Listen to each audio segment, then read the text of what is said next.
Господине Заев, Груевски денеска повторно ме повика да ја отфрлите платформата на албанците, бидејќи како што вели тоа го урива унитарниот карактер на државата, воведува двојазичност, еве преку банкнотите, преку униформите. Кој е вашиот став?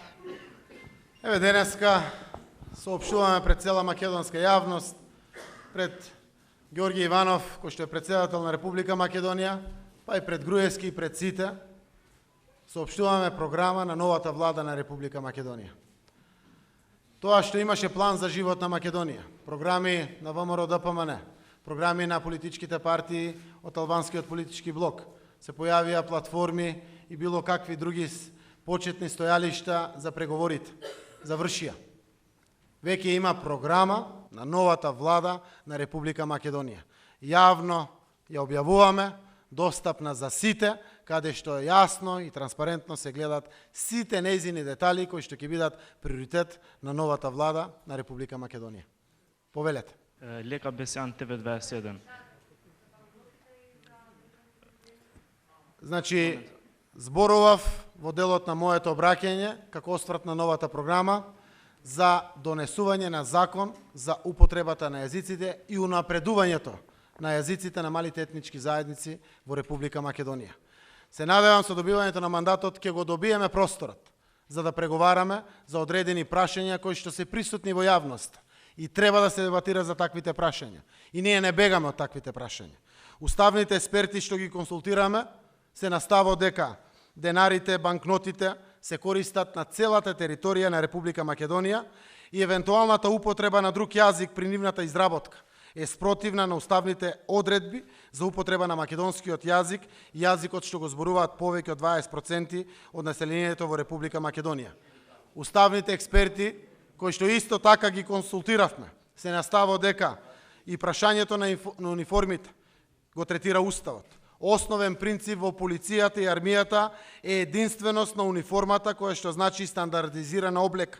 Оттамо со оглед на тоа што постои единствен состав на полицијата и на армијата на Република Македонија, на територијата на Република Македонија, правењето разлики на униформата не е во согласност со уставните определби. Но ние остануваме отворени за дебата, за сите прашања кои што се важни и се потреба на граѓаните на Република Македонија.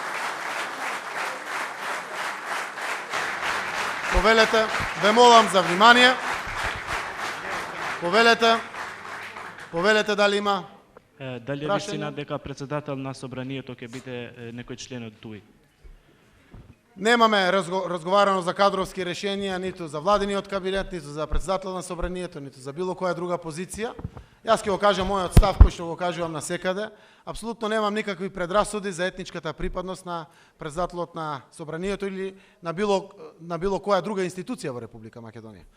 Како мандатор кој што очекува да добие шанса преку добивање на мандат да формира влада, јас очекувам капацитетност на луѓето. Така очекувам и капацитет на идниот председател на собранието на Република Македонија, знаејќи со што ќе се соочи парламентот во периодот кој што предстои пред нас. Следуваат реформи, каде што парламентот ќе биде главен коректор на власта. Ќе биде тој што ќе ја критикува и коригира извршната власт, заради тоа што тој ја бира извршната власт. Ми треба председател на собранието и мене и на Република Македонија, кој што ќе знае да отвара дебата и да го почитува различноста на дебатата што се случува во парламентот, кој што ќе знае да разговара и со идната опозиција, кој што ќе знае да консолидира идеи, да носи заклучоци и да носи одлуки исклучиво во интерес на граѓаните на Република Македонија, токму предложени преку него, кој што парламентот со мнозинство гласови ќе ги усвојува како во сите демократски процеси во демократските земји. Повелете? Господине Заев. Еве вака. Јас очекувам веќе идната недела да направиме обид со партиите кои што дадоа 67 потписи за гаранција за добивање на мандатот, да влеземе и да разговараме на оваа тема. Верувам дека ќе се договориме, ако има разбирање со идните партнери во новата влада на Република Македонија. Час поскоро сакам тоа да го договориме и да настапиме на транспарентен начин, како што е пропишано по деловникот во Собранието на Република Македонија и час поскоро Републичкото собрание да има председател на Собранието на Република Македонија. Господин Заев, кои се вашите следни чекори? Значи ќе се бира председател на собрание и тогаш им нова влада? Вака. Значи не можете секогаш да го чекате Иванов. До кога ќе го чекате? Повтараме постојано си во овие денови, јас ќе повторам повторно за она за што се залагаме. Не сакаме да воведуваме нови пракси на Македонија, не и требат такви работи. Затоа сме вака упорни. И пред граѓаните, пред целата јавност, но и пред господинот Иванов. Денеска, со оваа пресконференција, презентирајќи програма на влада овде, наместо во Собранието на Република Македонија, од ја ускратена можноста тоа таму да го направам. Јас сакам да го разубедам господинот Иванов, дека нема повеќе платформи, планови, партиски програми или слично. Има единствена програма на идна влада на Република Македонија. Тоа беше една од резервите кои што го преокупираа председателот на државата Ѓорги Иванов во своето обраќање пред граѓаните, како една од причините зошто не го дава мандатот. Втората причина беше избор на председател на собранието, кој што ќе го извести за да може уставно да бидат покриени 10 дена, без разлика дали ние се согласуваме или не. Имаме намера да бидеме одговорни пред сите и да имаме разбирање за сите. Ќе го направиме и тоа. Двете причини ќе се обидеме да ги отстраниме, за да можеме да очекуваме господинот Иванов да го додели мандатот во рок од 10 дена, кој што председателот на собранието преку допис ќе му ги соопшти, за да може тој да го исполни и тоа очекување според него и наводни некои уставни експерти кои што тоа така го толкувале. Еве и таа работа ќе ја направиме. Но замолувам да не се инструираат граѓаните, да се вратат дома. Го слушнавме нивниот глас. И имавме разбирање. Денеска излегов најповеќе поради нив. Тоа се наши граѓани. Некои велат членови на ВМРО, некои велат десничари или не. Тоа се наши граѓани. Ние мораме да имаме разбирање за различностите. Го слушнав гласот, јас и сите ние, кои што имаме аспирации да ја водиме идната влада, и испраќам порака и до нив. Да се вратиме дома. Доаѓа време на демократски процеси во Македонија, на сериозни реформи во државата, на враќање на животот за сите во нашата земја. Повелете. Господине Заев, едно од во албанската платформа кој беа најконтроверзни она за наводен геноцид кој треба да се изгласа во собрание како резолуција. Сега прашањето е, денес не го спомнавте тоа, дали може би во меѓувреме отпаднало или која ви е последната точка која ќе застапува оваа влада во однос на ова прашање? Ова масовна хистерија која што се иницираше си во овие денови беше меѓу другото и за оваа прашање. Како што гледате, јас не го спомнав и тоа не е составен дел на идната владина програма на Република Македонија. Повторно тоа е во сферата на потребата од дебатирање, но ова е дебата што пред се треба да ја водат историчарите. Мој став е дека на овие простори низ вековите страдале многу народи од разли завојувачи, а пред се македонскиот народ. Во овие 10 години страдаа граѓани на Македонија од режимот на Никола Груевски, тоа веќе никогаш нема и не смее да се повтори. Граѓаните мора да живеат слободно, во мир, спокој и заедништво. Повелете други прашања.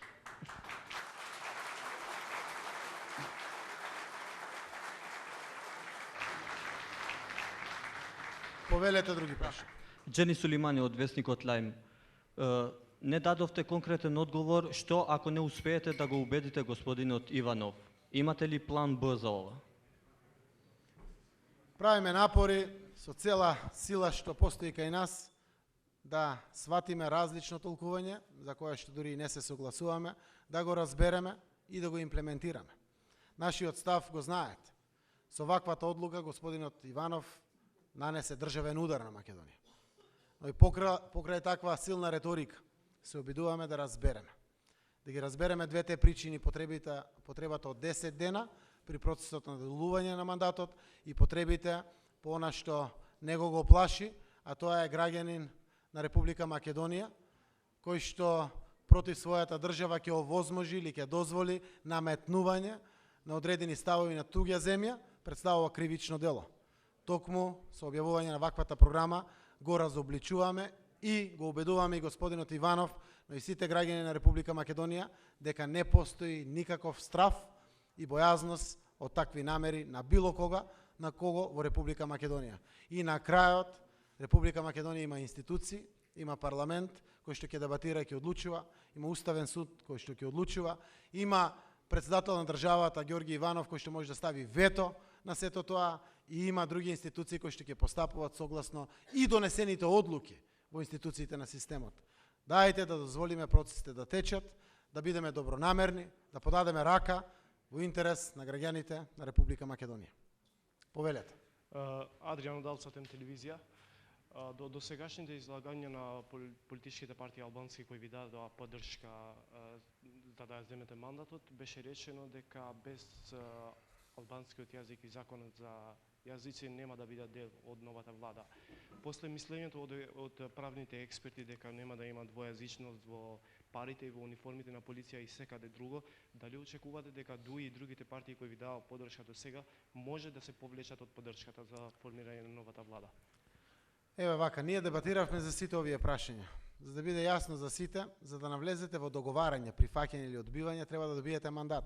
Но ние ги кажавме сите наши позиции. Впрочем, јас јавно ги објавив после еден состанок со господинот Ахмети во пред нивното седиште во партијата. Реков, за сите оние работи кои што стануваат отворени, ќе оставиме на тие што знаат повеќе од нас политичарите. Тоа се експертите, во овој случај уставните експерти. Нам тоа ни го кажале уставните експерти. Можеби на нив, можеби во јавноста експерти ќе кажат нешто друго. Да не се плашиме, дебатата на крајот ќе излече на површина што е уставно дозволиво или уставно не е. До сега во Македонија се шпекулираше многу често со уставните дозволиви работи или не. И така се протнува низ мала врата, низ иглина дупка. Денеска има дебата за работите. Радувајте се на таа дебата. Нема бегање од дебатата. Дебата носи квалитет. Ги носи сите ставови, сите позиции на најстручните луѓе што може Македонија да ги има. И јас ги повикувам да дадат придонес со својата стручна експертиза во сите прашања. И за овие 1, 2, 3 кои да се прашања, заради тоа што ве уверувам во разговорите со партиите со кои што имаме разговори досега, се надевам ќе имаме и преговори понатаму, се разбираме помеѓу себе. Никој не сака да го крши уставот. Чуму ни е некој член во законот, ако тоа ќе падне на уставен суд. Или ако е дискутабилно уставно. Или некој службеник се тресе тамо дали треба да го спроведе да не направи прекршување на позитивните законски прописи. Оставите го, тоа е дебат. Во текот на дебатата и преговорите после добивање на мандат ние ќе бидеме комплетно транспарентни не само за овие детали, за сите детали. Од законот за употреба на јазиците, составен дел на оваа програма на владата, се што е од интерес на граѓаните, се што ги интересира било кој граѓани во Република Македонија, новинарите кои што се застапници на интересот на граѓаните или било кој во државата. Така да јас очекувам дека навистина политичките партии кои што дадоа 67 мандати ќе продолжат понатаму со огромна доза на грижа кон едината на државата, со грижа на едно мнозинство во парламентот, кој што ќе биде составен дел на новата влада, ќе ги тера понатаму процесите исклучиво во интерес пред се на граѓаните на Република Македонија, а секако потаму и во интерес на помали етнички групи, верски групи, социјални групи или поедини села, поедини градови во нашата Македонија. Господине Заев, дали ќе има дебата за... Кој прашува? Бојана Димитриевска телевизија Нова. Дали ќе има дебата за знамето, грбот и химната? Со оглед на тоа што рековте дека постои загриженост, па затоа би сакала да ни го објасните ова. Споменавте дека во вашата програма еден од стратешките приоритети е брза интеграција на Република Македонија во Европската унија и НАТО. Дали тоа значи и брза промена на името Република Македонија и што е со на ваше предизборно ветување за просечна плата од 30.000 денари? Дали ова ќе влезе во вашата програма? Верувам дека ова е едно од прашањето кое навистина ги интересира граѓаните. Ви благодарам. Последното прашање ви е најдобро. 30.000 денари е еден од врвните приоритети во програмата на новата влада на Република Македонија. Јас сум убеден дека таа цел е достижна и се надевам дека во текот на идниот мандат на владата ќе биде достижна и не да идниот премиер, идното владино мнозинство се фалат со тоа, да се фалат граѓаните, да го почувствуваат секој во своето семејство како просечно примање од 30.000 денари во Република Македонија. Мојот став го знаете за символите на државата. Лично сум против. Но кој сум јас да спречам дебата? И зарем може некој да спречи дебата? Не, дебата нека постои. Нека разговараат сите што имат различно мислење од Заев, различно мислење од било кој. Дебатата на крајот е квалитет во ова наше општество. Самата дебата ќе испорача своји причини, потреби, цели или слично. Не бегаме од оваа работа. Македонија има институции на системот. Важно е тие што носат одлуки и како се реализираат самите тие одлуки и како тоа граѓаните го чувствуваат. Нашиот став во поглед на уставното име на Република Македонија е апсолутно јасен за сите. Ќе биде консултиран граѓанинот во државата за евентуални разговори и во преговорачкиот процес за уставното име на Република Македонија. Нашиот национален идентитет, нашата национална посебност ќе биде комплетно сочувана. И апсолутно тоа што е запишено во нашата изборна програма е преточено исто така и во владината програма. Ќе биде стојалиште зад кое што стоиме целосно. По пат на дебата, во која што ќе биде вклучена и идната опозиција, ќе носиме одлуки за ова и за секое друго прашање од интерес на државата, од национален интерес, кој што задира до сите граѓани на Република Македонија. И на крајот ќе бидат консултирани граѓаните за конечната одлука.